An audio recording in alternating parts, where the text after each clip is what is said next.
Hello and welcome to Puzzled Parents. I am very excited for our guest today. Yay!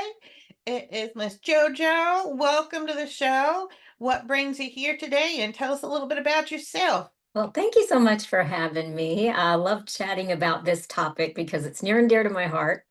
I am married 38 and a half years. I have a 36-year-old daughter who is pregnant with our first grandchild. I have a Yay! 26-year-old son who is on the spectrum. And I did not know that for the longest time. So we can talk about that. A little weird, a little different. I am a health coach and I help people get healthy, lose weight, get healthy. And so that's my main, mainly what I do. But for a long time, I homeschooled both my kids, and that's when I figured out things about my son. And actually, this is my T-shirt that I want for right now, Oh, my favorite filmmaker calls me mom. I love it. and that's my Absolutely son. love it. So tell us about that. Tell us why. Obviously, your son is the filmmaker. Tell us about that. How did that come about? What's the film about? Kind of walk us through the story. Yeah, so that he was kind of interested in film just a few years before he went to college and studied filmmaking at Purdue and decided and started making shorts. They're like 5 minutes or something like that long when he was in college, and he was recognized pretty early on for that, and he had very little training in it, even as a film student, because you have to take your prerequisites and your general ed and all of that kind of stuff. So he really didn't Right. have any training when he started, and already he was being recognized for this. So he has a talent for that. And as you know, you can hyper focus when you're autistic, and it makes you really good at stuff. And so he's been doing that in addition to what he's doing to make money, but he's been doing that for several years now with a producer that he works very closely with. And he's done two movies of his own with him. He's helped on other movies to direct, and he's done a little bit of editing for him and stuff like that. But the one short, which I cannot wait for it to be, yeah, it's about autism. Nice. Yeah. And it's about how there are different, because I think a lot of time when I'm going to be 63 in September. So in my day, when you saw autistic kids on TV, and you probably seen this too, it's mostly up until recently, and thanks to your efforts, thank you very much. It's mostly been the kids that are rocking back and forth, nonverbal, and that's all people know. So they didn't understand what other people who have autism on the spectrum deal with. It's very, very different. There are lots of Mhm. different issues that autistic people can have, but it Right. isn't something most people really understand unless, like you and me, we have a child or someone in our family. So Right. it's Living in the about, trenches for sure. Yeah. yeah. So it's about the two different aspects. There's a mom who is having somebody help with her son, I think it is, who is the typical autistic child.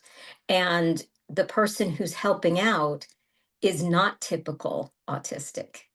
Right. And how they discover each other's, difficulties and all of that. I cannot wait for it to come out, but it's been delayed in editing for a while. So yeah, So did he write and direct it?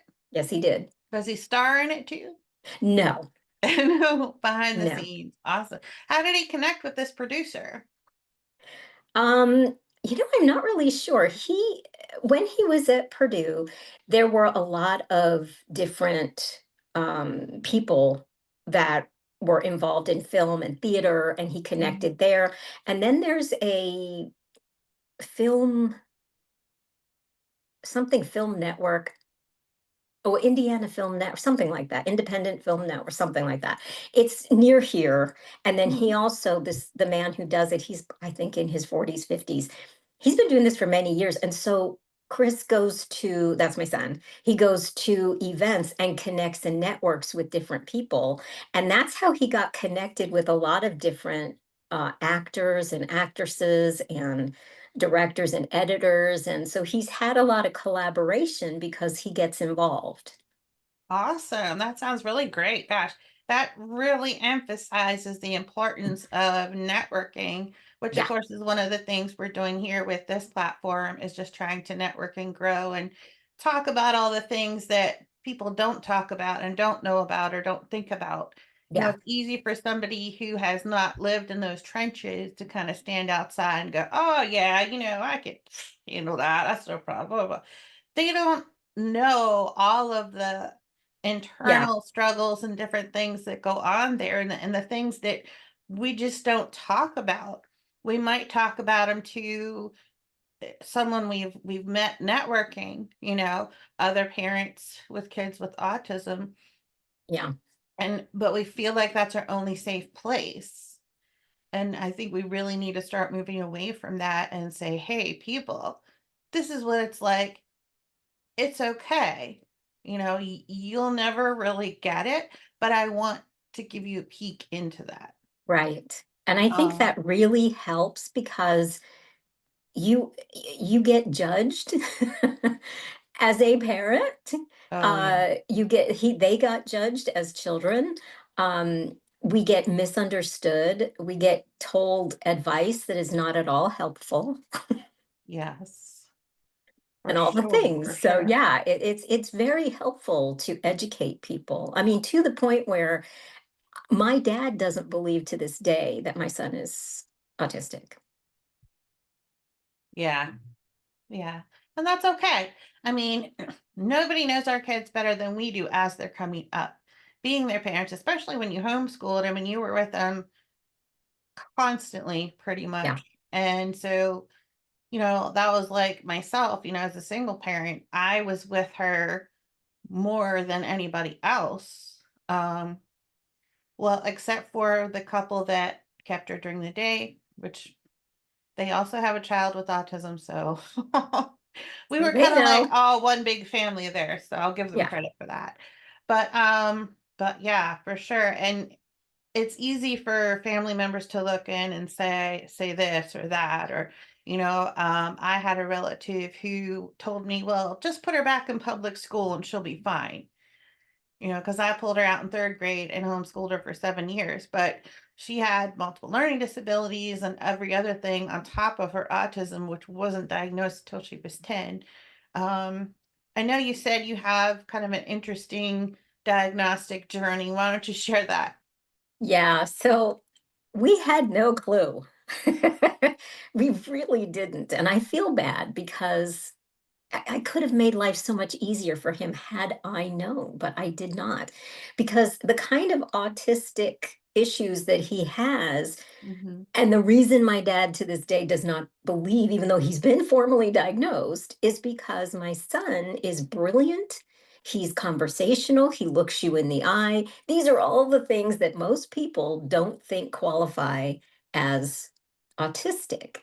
And Right. so I did not know because I mean, people would seek me out when he was at family gatherings. People, they had their family and their family, and I didn't know any of these people. I had people coming to me saying, "Oh my gosh, your son is so smart. He was like, I don't know, 8, 9 years old, having adult conversations about very intricate topics." Right.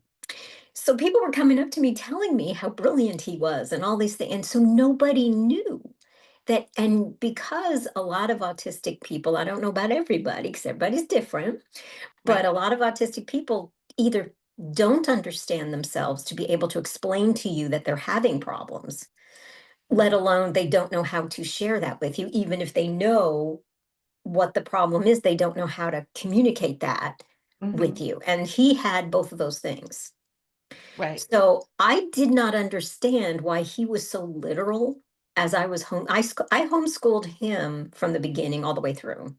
Right. And in the beginning, people would ask him, "What grade are you in?" Now, to me, that shouldn't trip you up. That's right? It's a clear question with a clear answer. And but in his mind, it was not black and white. And he's Right, right, because he was in whatever grade he was supposed to be according to his age. right. He was doing at grade level for some subjects, way above grade level for other subjects, sort of in the middle for other subjects. So when people asked Yeah. him a question that he thought about it very deeply to Mhm. make sure he was giving the right answer. But Yeah. because there were lots of different ways to go, he didn't know what to say, but he didn't say he didn't know what to say. He just No, went, yeah, I understand that one for sure. Um, when I was homeschooling my daughter, she kind of had a little bit of the opposite problem, Bill, because of her multiple learning disabilities and her starting out in public school till the middle of third grade. When I pulled her out and tested her, she was on a first grade math level. And, you know, I don't say she was held back. I just say, well, we stayed in the fourth grade for a really long time. um, and so when people say, "Oh, what grade is she in?" I'd be like, "Oh, I don't really know for sure." Because, she was on grade with reading. She does well with reading, but, math and writing, because she has dysgraphia and different things like that, were challenging for sure. So, I feel you on that one, absolutely. yeah. So it was like, there were questions where he didn't like, where are you from? That still trips me up because I was born in one state, stayed there 2 weeks, and I've been in all kinds of states and houses and mobile homes and bubbles. When somebody says, where are you from? It depends on what they mean. Where I was born, where I grew up most of my growing up years, where I grew up some of my growing up years, where I currently live, where I just moved from, all different answers. Right, But yeah, I know to say, well, it depends on what you mean by that. I was born here, but I live here. And right. then they can, he didn't know how to do that. So he would just not answer at all. So after a while, I started working with him on that. But I thought it was just that one thing. Mhm. Then I noticed when he was a little older, he had, or even a little younger, well, he had 8 months, I think it was, where he did not speak when he was about 3 or 4 years old. Scared the bejeebers out of me. And then we got to that point, and then we got to the and even that, he was not speaking at all, and he was pointing, going, right? And I'm like, Yeah, before that, he was so articulate. right. What until one day I turned the corner in my house and I saw him speaking to himself out loud. And I looked at him and he looked at me like the jig is up. And I thought he did this on purpose. So I didn't think anything of it. I was just about to take him to the doctor going, what happened? And so I mean, then we had the issue with, he's very intelligent, but he doesn't know how to answer certain questions. Then we had issues with um he didn't like the feel of things in his mouth. Mhm. There were certain foods that, I mean, lots of foods he would not eat. He would only eat one type of food at a time. He didn't like the way long sleeves felt, long pants felt, certain shirts that had embroidery because the inside bother. I mean, it was all. So I Right. looked up things at that point and I thought, it said they were sensory integration dysfunction. Mhm. And I thought, okay, that seems to make sense. I don't know Right. why he has it. We went on from there. And then one day, he's almost 17 and he had a hard time writing Mhm. by hand. Okay. So I would have him write um his essays, and he would speak like he was a college professor, but he would write like he was a first grader, and I couldn't figure Right. out why in the world. So one day he turned this in and I'm like, this doesn't make any, and he says, well, I don't like writing. And I said, okay, type it. And I gave him the rest of the day to do this huge essay, and he turned it in and it was night and day. It was like college professor was back. Right. Right. And I'm looking at the two of them. I'm like, how? It wasn't just that his penmanship was bad. It Mhm. was his brain couldn't think of things, and his sentence structure was the beginner level. I mean, and Yeah. when he typed, it was brilliant. And I thought, this is really odd. Why would that? And I started doing some more research, and I figured, based on, I don't know, I came across something that said autism, and I started looking into it because that's not what I thought autism was. Right. And when I Right. figured it out, there was, he was almost 17. And I live in Indiana, so it's not like a big, it's not like California, New York, whatever. There's not a whole lot of places out here where you can take a child, and they would only, most of the places would only Mm. diagnose them until they're 8 years old. You may have come in contact with that too, because your daughter was 10. They Yeah. would not even attempt to diagnose him because he was almost 17. Right. So I finally found a place that was not too far away, and I drove all the way out there a few times to have him take the test, be evaluated, come back for a few things. In the interim, though, because they told me it would take a year and a half to get a date for testing. And I'm like, okay, but he's going to be 18 in a year and a few days or whatever it was. Right. And Right. they said, well, if he's not officially diagnosed by the time he's 18, he is not eligible for accommodations in college or some other things or whatever. And I'm Mhm. like, how do I get him the Right. appointment faster? And they said, there's no way. It's going to be like a year and a half. So I prayed. I had There's everybody always a way praying. if we do that. And he was diagnosed like 10 days shy of his 18th birthday. Mm. And I found out too, that 8-month period of time where he was not speaking and I thought he was doing it on purpose, they said he was too young to know at the time, in the beginning of it. He probably realized later that it was a thing and was playing with it, but he didn't start off. And that is very typical Asperger or autism Yeah. spectrum thing. Yeah. So a lot of things were cleared up. And the other thing that I found too is that he felt like he was a bad person. Mm. And that just breaks my heart. He didn't feel like he had a problem that needed to be not necessarily fixed, but accommodated or worked through or something. He thought he was bad. Oh, yeah. And when he was diagnosed, he realized he wasn't bad. His brain just worked differently. And that's why he couldn't do the things that people expected he should be able to do.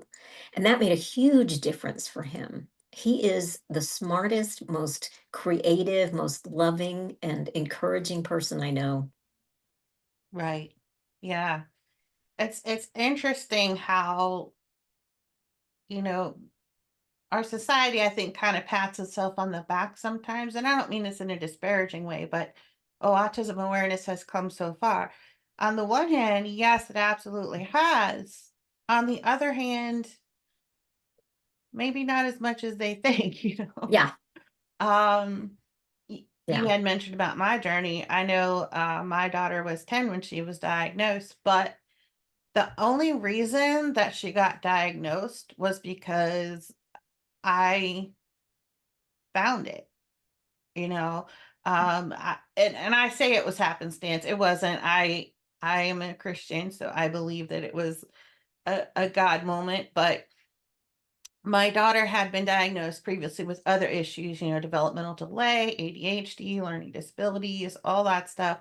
Nobody ever said anything about autism. Nobody ever, I had never yeah, heard the word Asperger's before.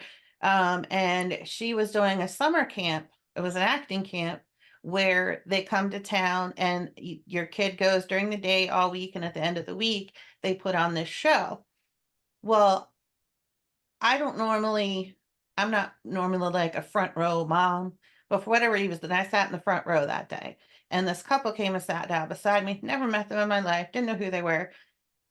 she started talking about it. We started talking about our kids. They were about the same age, and I was already homeschooling, and she wanted to homeschool. And she started talking about how her daughter, her was seeing a developmental pediatrician, and they were thinking it might be Asperger's. And I was like, Asperger's? What in the world is that? And I'm in healthcare. I've been in healthcare for, gosh, I don't know how many years at that point. I'd never heard of it. So I started researching, and everything I saw said, well, this is what it looks like in boys, but it's different in girls. But Yes. nothing told you how. But just kind of reading, and like, don't, when you research, you'll find something and you have this little bit, and then Yep. it'll lead you to this little bit, and you kind of start putting these pieces together. And next time we went to her neurologist, I had written him this letter because I didn't want to say it in front of her because she could be a little sensitive. So Mhm. I asked the nurse to have him read this before he comes in the room. And it was basically in that letter, I was saying, I've seen this, I've seen this, I see this, I see this, I see this. Could this be autism or Asperger's? Yeah. And of course, the response was, well, yeah, but I don't like to label people because da da da. And I'm like, if calling a spade is going to get her the support and help and services that she needs, then do it. Do it. It's not a label. You're not going to define yourself by that. People label us, everything anyway. That's just society. We have stereotypes and we have labels that people give us. But see, But that's very true though. The label is only part of who we are. It's not all of who we are, but it right, is part of who we are. And I'm telling you, if my son was not diagnosed, I don't know where he would be today because he was really, I mean, it helped him so much psychologically knowing it's just his brain works differently. That's all.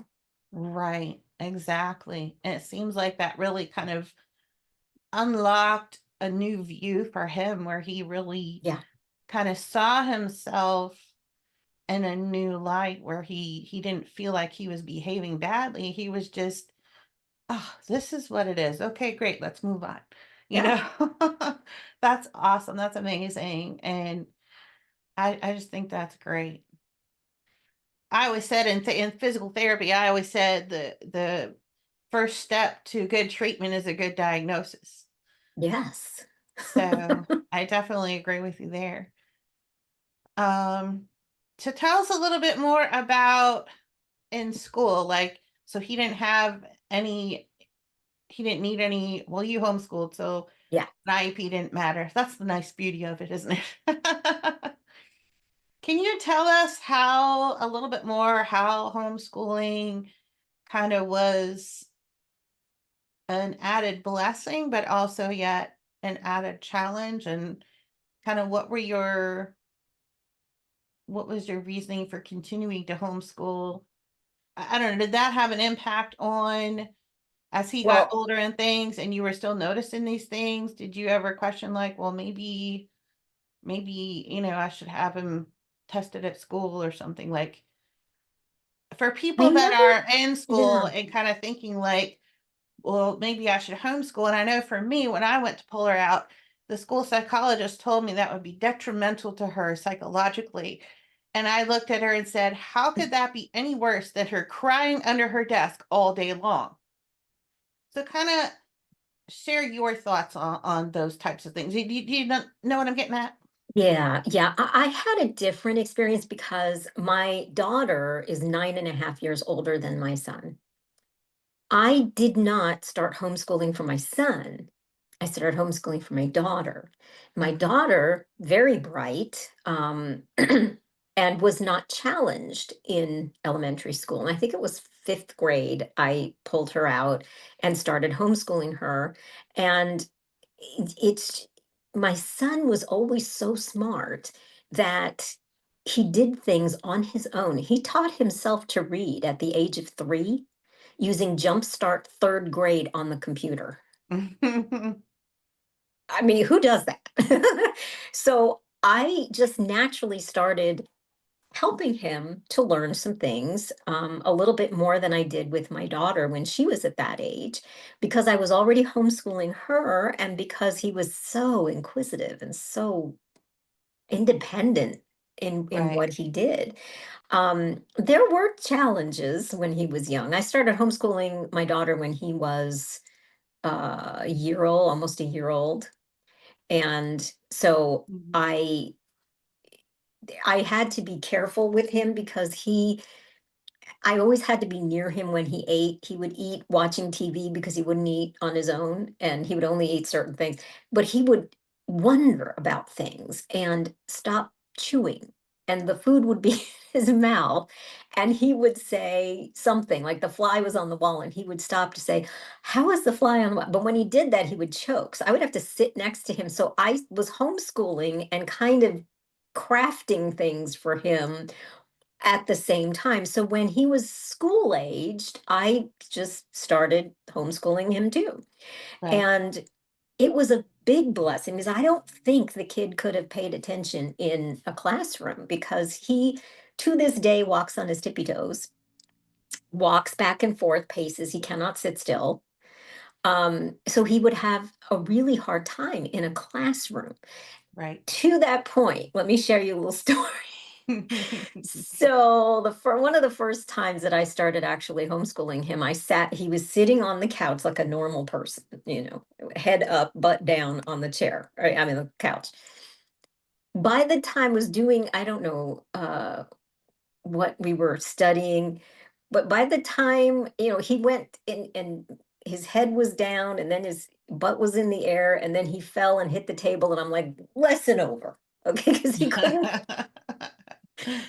sit still. And I think being able to homeschool and teach him where he was able to move the way he Right. was comfortable. So I would do things like, you remember those really big balls, those blow up balls, Mhm. enormous. Yep. He would sit and bounce on those while I did a lesson. He would walk back and forth. He would shoot a ball over with his sister and back and forth and would pay attention. To me, I didn't see how are you able to pay attention, but his brain works that way. He can do Yes. two or Yes. three things to this day. The way he reads on his cell phone is he walks back and forth, and I have no idea why he does not bump into walls. How do you read and things are passing by and you don't? But that's how he can do that. And so it was a big blessing to be able, because I don't think he would have worked well in a classroom Right. environment. So that was great.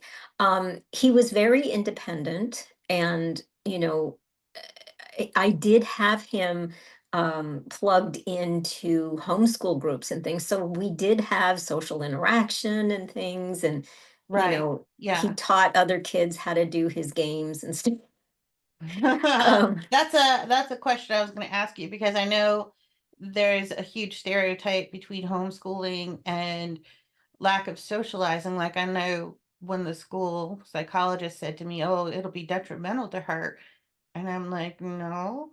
Uh, we were involved in the church, so we had church youth, right. and she did Girl Scouts, and there were homeschool co-ops. We even met with a group that was based out of South Carolina, and we traveled to New York and DC, and went on an Alaskan cruise with the homeschool groups and all this stuff. So I personally disagree with the statement that, oh, it's going to be terrible socially. I mean, socially, what are they not learning in homeschooling versus schooling? Well, they don't learn how to be mean to people.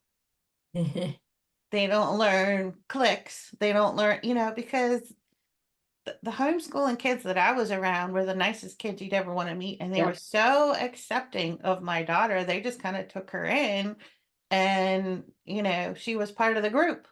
hmm I think too, something that people don't, because once something is typical, normal, people don't question it anymore.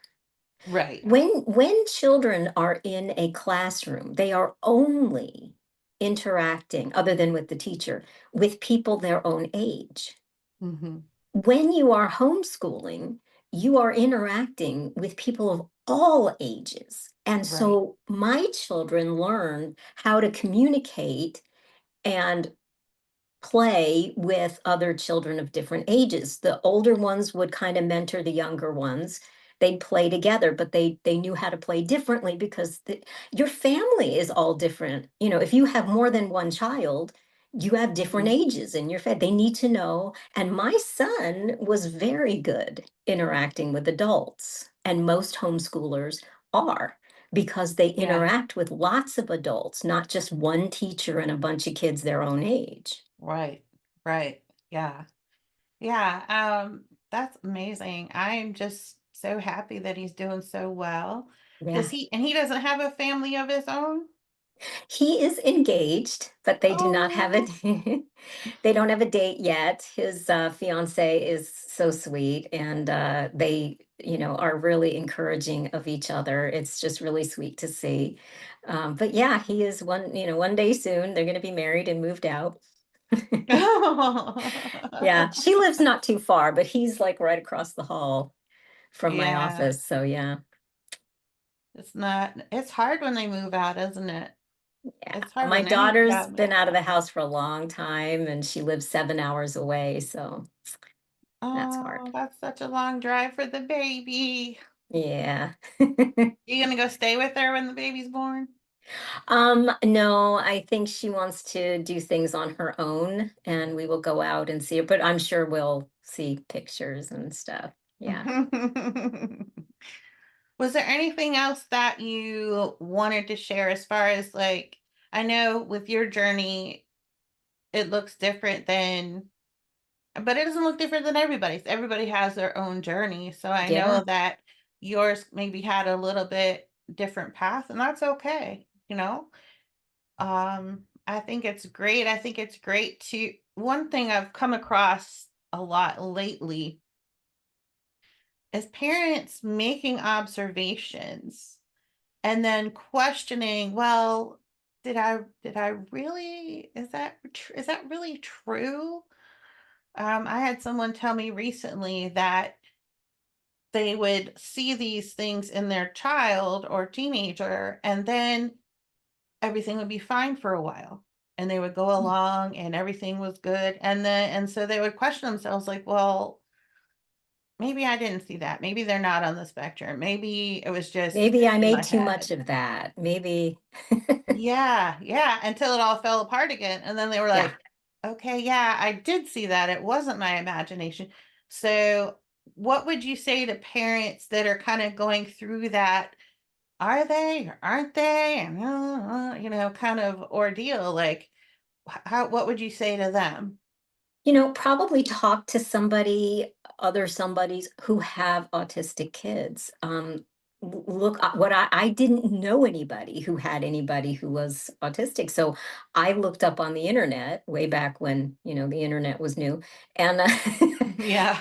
you know, that's all I had. And so research, talk to people who know people who have children who are on the spectrum, because like his sensory integration issues, they could have just been that. I didn't know that it was part of something else.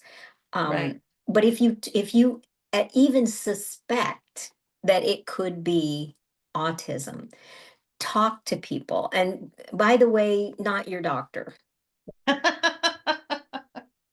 I'm going to tell you right now, not your doctor. I mean, if you have a good relationship with your doctor, the pediatrician, talk to the doctor. But they really don't know. A lot of times you think doctors know things, even if they have like it's on their card, their because Mhm. for me, I after menopause, I gained all this weight, and my doctor never once told me that I should lose weight for my health. And by the way, she never told me anything about good nutrition, and she was supposed to be an expert in nutrition. I'm sure she had at least one class in nutrition, but she never told me anything. So just because they're a doctor doesn't mean they know. So my advice would be, don't just go to your doctor and don't take what the doctor says as gospel, because they may not have a clue I how agree that. with that, I have to say 100%. Um, you know I had an excellent relationship with my daughter's pediatrician. In fact, her husband was an orthopedic surgeon. My mom used to work in his office. I'd been to their house. We had a really good relationship. She was a wonderful doctor. But this is very much kind of a specialty area. And Yeah. because of that saying, if you've met one person with autism, you've met one person with autism, it's such a spectrum thing that you can't Yeah. possibly, unless you only focus in that, you can't possibly know everything.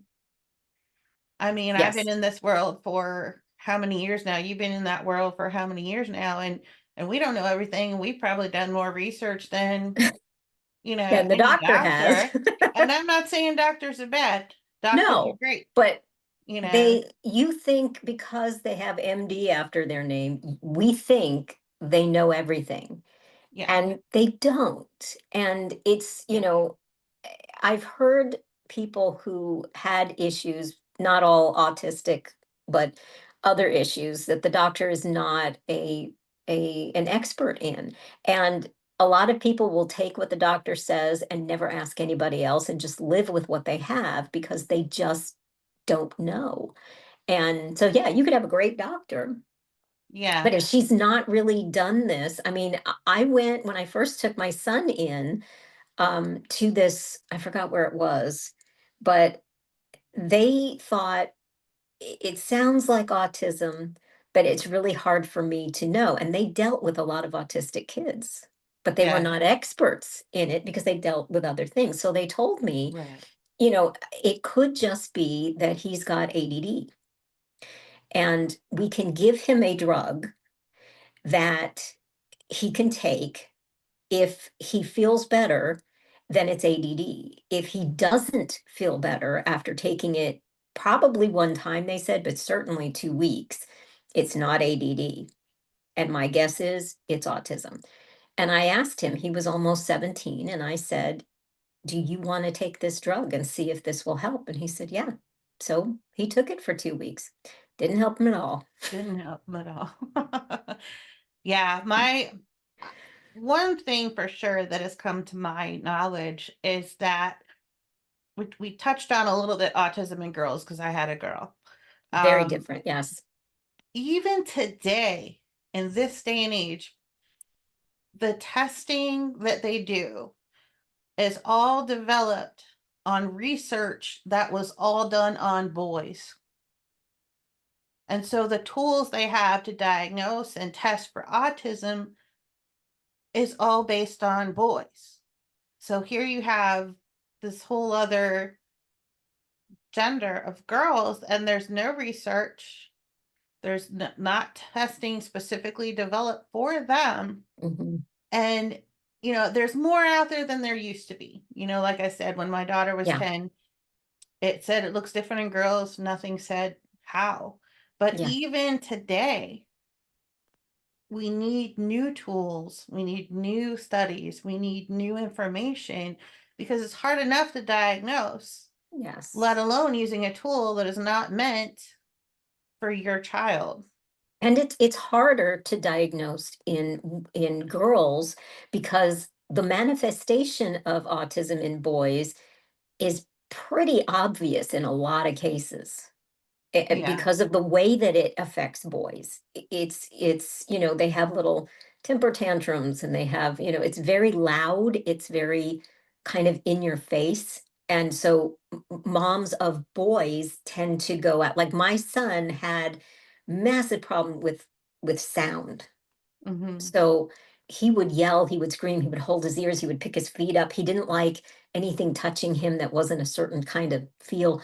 I mean, these are things that really affect your quality of life, their quality of life. What do I do? And it's Yeah. much more of a thing, so that moms of boys or parents of boys tend to look for help, whereas girls, it manifests in a very different way and it's a lot more quiet.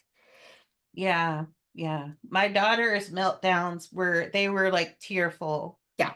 And it wasn't like, "Ah," it was more just like she would just kind of implode. It would be Yeah. tearful, and she couldn't tell you what was wrong. She couldn't and she couldn't follow any directions or listen to anything at that time. She would just kind of go within herself and lose it.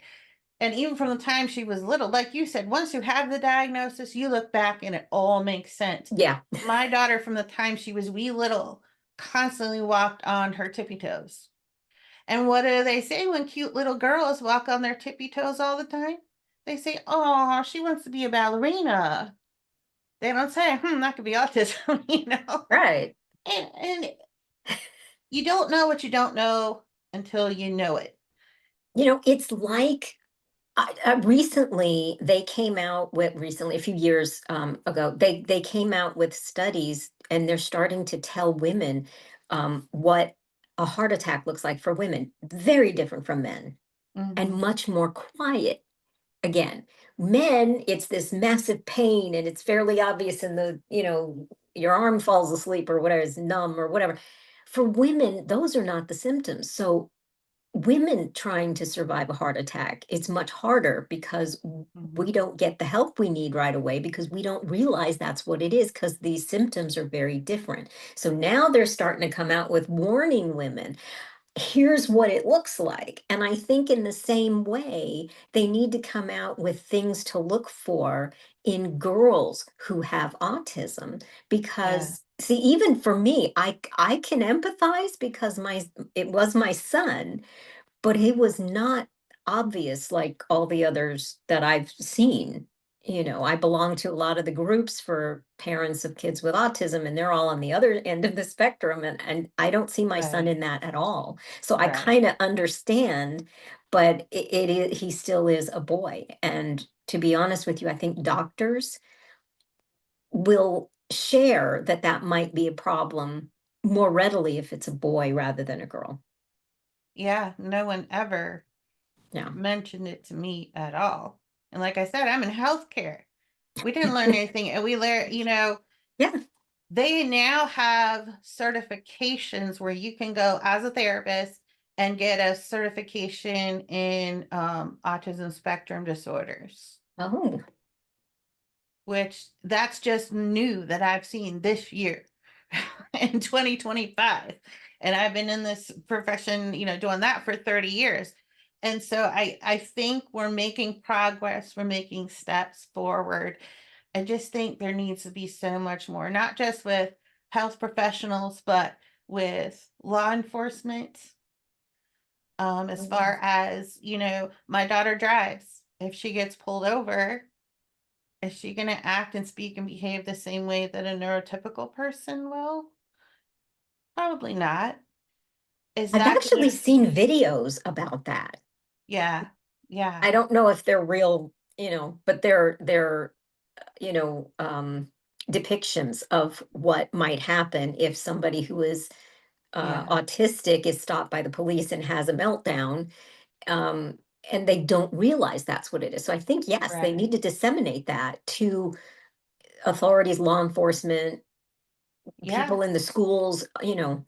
Employers, Hmm. and I mean, there's this whole bucket full of people like that's ripe for the picking. That these people want to work, they want to show up, they want to be there, and all they need are just the little tweaks here and there, and you got Hmm. yourself a willing, able-bodied, want to show up employee that wants to work. Yeah. Do you know that there's actually, I think it's downtown Carmel or downtown Indy, I don't remember, but there is a bakery that only employs people with autism. That's cool. That's cool. We need a lot more of that. I think a lot of employers need just education. It's education. You don't have to Yeah. change your whole business model. You don't. My daughter, if she had a very clear list, at this time you come in, you do this to this from that time. From this time, you do that to that, or, those kind of things. That's what she needs. Not Hmm. everybody's going to need that, you know, but that's what she needs. And if they would be open to and willing, and she would let somebody come in and tell her employer that stuff, because that's the other thing, as you know, when they become adults, their choices aren't ours anymore. Their choices are theirs, and sometimes they don't want the help, which is another story. But, Mm. I just think talking about these things and just Yeah. saying, "Hey, society, we love you, we adore you." We're not saying change everything, but make a place for this whole generation of people that are growing up because autism is now, I think, 1 in 3 kids are diagnosed with autism. Guess what happens to those kids? They grow up Hmm. and they want to be in the workforce. They want to be, they want to do something. They don't want to sit at home in mom's basement forever. They want to get out and have a life. Yeah. And Yeah. we need to make a place for everything. But anyways, I'll get off my soapbox. No, you're absolutely right. You're absolutely right. But thank you so much for joining me today. It's always a pleasure. And I look forward to working with you soon and speaking with you soon. Is there anything else you want to share with anybody, or you feel like we've kind of covered what you wanted to say? Yeah, pretty much. The only thing I want to brag on my son a little bit more is when he was writing, I remember I told you that he had problems writing, Hmm. handwriting, but he had no problems when he was typing it.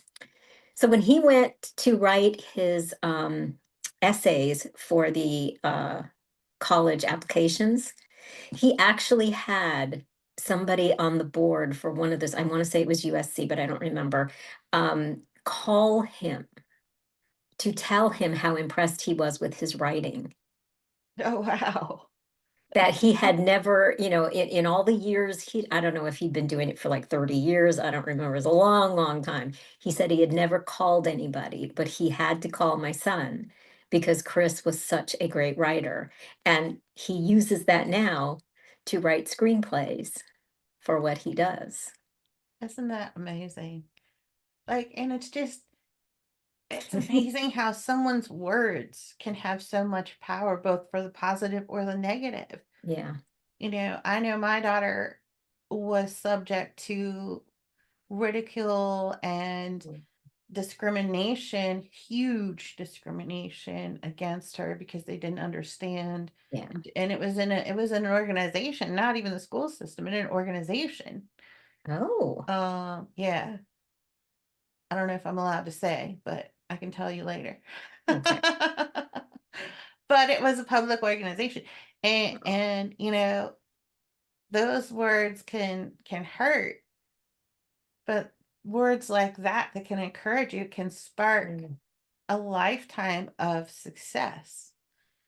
And So, that's what I want to share, that a lot of times people think a diagnosis of something like this is devastating, but the one thing is it helped my son to understand himself and move forward. And number two, I want people to know people who are on the spectrum are amazing. They are able to hyper focus on things that they love, which makes them really good at what they're passionate about.